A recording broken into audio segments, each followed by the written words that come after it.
नमस्कार दोस्तों, आज हम बात करेंगे इज़राइल, हमास, फ़िलिस्तीन, यहूदी, अरबी मसलों के बारे में। हम जानने का प्रयास करेंगे कि आखिर दुश्मनी की वजह क्या है। हम इस पर विस्तृत रूप से इसके इतिहास, वर्तमान, भविष्य के बारे में जानेंगे। तो बने रहिए वीडियो में अंत तक।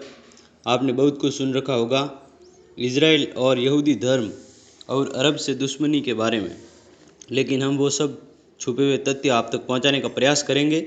आज की स्थिति से आप सभी वाकिफ़ हैं कि किस तरह से हमास के इस्लामी आतंकियों ने इजराइल में कोहराम मचाया और किस प्रकार इंसानियत को शर्मसार किया।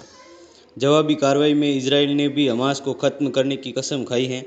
इसके परिणाम तो बहुत भयानक होने वाले हैं। मध्य पूर्व में स्थित यह देश विश्व की राजनीति और इतिहास में महत्वपूर्ण भूमिका रखता है। इतिहास और प्राचीन ग्रंथों के अनुसार यह यहूदियों का मूल स्थान है। इस क्षेत्र का नाम ईसाई, इस्लाम और यहूदी धर्म में प्रमुखता से लिया जाता है। यहूदी मध्य पूर्व और यूरोप के कई क्षेत्रों में फैल गए थे। 19वीं सदी के अंत में तथा 20वीं सदी की शुरुआत में यूरोप में यहूदियों के ऊपर अत्याचार हुए, जिसके कारण यूरोपीय यहूदी अपने क्षेत्रों से भागकर वापस यरूशलेम और आसपास के क्षेत्रों में आने लगे। सन 1948 में आधुनिक राष्ट्र इजराइल की स्थापना हुई। तेल अवीव इस राष्ट्र की राजधानी बना। हैफा यहाँ का एक अन्य प्रमुख शहर है। यहाँ की प्रमुख भाषा हिब्रू और अरेबिक है, जो दाएं से बाएं लिखी जाती है। यहाँ के नागरिक इजरायली कहलाते हैं। इजराइल का इतिहास दक्षिणी लेवंत के क्षेत्र को कवर करता है, जिससे पवित्र भूमि कहा जाता है, जो आधुनिक इजराइल राज्य और फिलिस्तीन की भौगोलिक स्थिति है। प्रागैतिहासिक काल से लेकर लेवंतियन गलियारे के एक भाग के रूप में जो अफ्रीका के प्रारंभिक मानवता की लहरों का गवाह है, नेटुफियन संस्कृति के उद्भव तक 100वीं सहस्त्राब्दी ईसा पूर्व यह क्षेत्र कांस्य युग में प्रवेश करता है। लोह युग में इजराइल और यहूदी की स्थापना की गई थी, जो यहूदी और सामरी लोगों की उत्पत्ति के साथ साथ अब्राहमिक विश्वास का केंद्र था। यहूदी धर्म की उत्पत्ति के बारे में बात करें तो यहूदियों के धर्म ग्रंथ पुराना अहदनामा के अनुसार यहूदी धर्म का निकास पैगंबर हज़रत अब्राहम से शुरू होता है। यही अब्राहम इस्लाम में इब्राहिम और ईसाई धर्म में अब्राहम है। अब्राहम का समय ईसा से लगभग 2000 वर्ष पूर्व है, अर्थात यहूदी धर्म लगभग आज से 4000 वर्ष पूर्व अस्तित्व में आया था। अब्राहम के एक बेटे का नाम इसहाक और पोते का नाम याकूब था। यही याकूब ईसाई धर्म में जैकब है, जिन्हें इजराइल भी कहा जाता था। याकूब ने ही यहूदियों की 12 जातियों को मिलाकर एक किया। इन सब जातियों के राष्ट्र का नाम इजराइल कहलाने लगा। आगे इजराइल शब्द का अर्थ इब्रानी भाषा में ऐसा राष्ट्र जो ईश्वर को प्यारा है। याकूब के एक बेटे का नाम यहूदा अथवा जूदा था। यहूदा के नाम पर ही उसके वंशज यहूदी अथवा जूदा जूज कहलाई और धर्म यहूदी अस्तित्व में आया। इसी धर्म से ईसा मसीह के बाद ईसाई धर्म का उदय हुआ और लगभग 1400 वर्ष पूर्व हज़रत पैगंबर मोहम्मद सल्लल्लाहु अलैहि वसल्लम से इस्लाम का उदय हुआ, जिसके बाद यहूदी वहाँ से पूर्णतः खदेड़ दिए गए। हालांकि यहूदी धर्म के लोग यूरोप में बिखरे हुए रूप में रह रहे थे।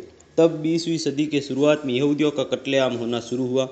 हिटलर द्वारा इन्हें मारा जाने लगा और लगभग 60 लाख से अधिक यहूदी गैस चैम्बर में मारे गए, जिसके बाद वे पुनः अपने मूल निवास फिलिस्तीन यरूशलेम में बसना शुरू हुए। 19वीं शताब्दी तक इजराइल पर कभी मिस्र का आधिपत्य रहा और कभी तुर्क सत्ता का। 1914 में जिस पहले विश्व युद्ध द्वारा हुआ, इजराइल तुर्की के कब्जे में था। सन 1917 में ब्रिटिश सेनाओं ने इस पर अधिकार कर लिया। 2 नवंबर सन 1917 को ब्रिटिश विदेश मंत्री बाल्फोर ने यह घोषणा की कि इजराइल को ब्रिटिश सरकार यहूदियों का धर्म देश बनाना चाहती है, जिसमें सारे संसार के यहूदी यहाँ आकर बस सकें। इस घोषणा के बाद इजराइल में यहूदियों की जनसंख्या लगातार बढ़ती गई। लगभग द्वितीय विश्व युद्ध के बाद मित्र राष्ट्रों ने सन 1948 में एक इजराइल नामक यहूदी राष्ट्र की विधिवत स्थापना की। हजारों सालों तक संघर्ष करके यहूदी धर्म को लोगों ने अपनी आस्था संस्कृति को जीवित रखा। यहूदी धर्म के उदय के समय शुरू हुए आपसी संघर्ष, उसके बाद ईसाई, रोम, इस्लाम, अरब, तैमूर, लंग के क्रम में संघर्ष किया। थोड़े समय के आराम के बाद हिटलर के अत्याचारों और लाखों लोगों की जान गंवाने के बाद यहूदी अपने मूल स्थान पर वापस सिमट गए, जिसे आज हम इजराइल कहते हैं। लेकिन मुश्किलें और संघर्ष अब तक खत्म नहीं हुआ, क्योंकि इस्लामी राष्ट्रों ने इसे कभी मान्यता नहीं दी। 1948 में इजराइल एक यहूदी राष्ट्र के रूप में दुनिया में अस्तित्व में आया। 5 जुलाई 1950 को इजराइल की पार्लियामेंट ने एक नया कानून बनाया जिसके अनुसार संसार के किसी कोने में से यहूदी को इजराइल में आकर बसने की स्वतंत्रता मिली। यह कानून बन जाने के 7 वर्षों में इजराइल में 7 लाख यहूदी बाहर के देशों से आकर बसे। इजराइल के जनतंत्रीय शासन व्यवस्था है।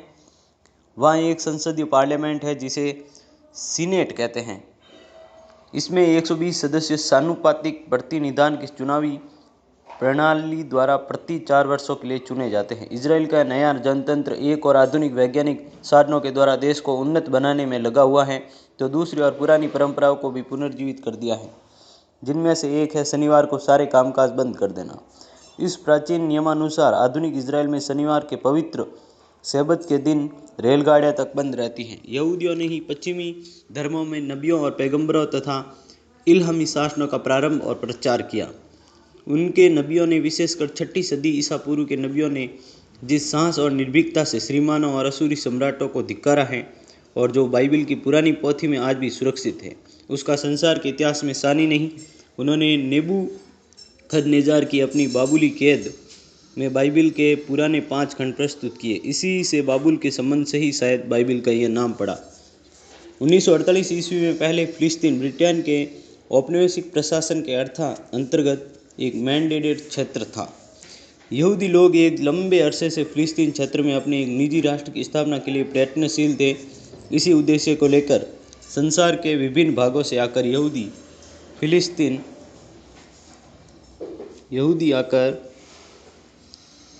क्षेत्र में अपने एक निजी राष्ट्र की स्थापना के लिए प्रयत्नशील थे। इसी उद्देश्य को लेकर संसार के विभिन्न क्षेत्रों से आकर यहूदी फिलिस्तीनी इलाके में बसने लगे। अरब राष्ट्र भी इस स्थिति के प्रति सतर्क थे। 1947 ईस्वी में अरबों और यहूदियों के युद्ध शुरू हो गया। 14 मई 1948 ईस्वी को मैंडेट समाप्त कर दिया गया और इजराइल नामक राष्ट्र अस्तित्व में आया। युद्ध 1949 के प्रारंभ तक जारी रहा। न तो किसी प्रकार की शांति संधि हुई और न ही किसी अरब राष्ट्र ने फिलिस्तीन से राजनीतिक संबंध स्थापित किए। सन 1957 में फिलिस्तीन ने पुनः जॉर्डन तथा लेबनान के साथ मिलकर स्वेज की लड़ाई में गाजा क्षेत्र में अधिकार कर लिया, परंतु संयुक्त राष्ट्र संघ के कारण उसे यह भाग वापस छोड़ना पड़ा। युद्ध तो समाप्त हो गया लेकिन तनातनी बनी रही। 1967 ईस्वी में स्थिति फिर खराब हुई। इजराइल सीरिया सीमा क्षेत्र में हुई झड़पों के बाद मिस्र ने अपनी सीमा पर बड़ी संख्या में सेना तैनात कर दी।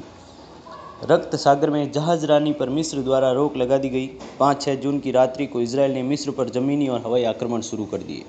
जॉर्डन युद्ध में सम्मिलित हो गया और सीरिया की सीमाओं पर भी लड़ाई शुरू हो गई। 11 जून को राष्ट्रसंघ द्वारा युद्ध विराम की अपील की, जिसे सभी ने स्वीकार कर लिया।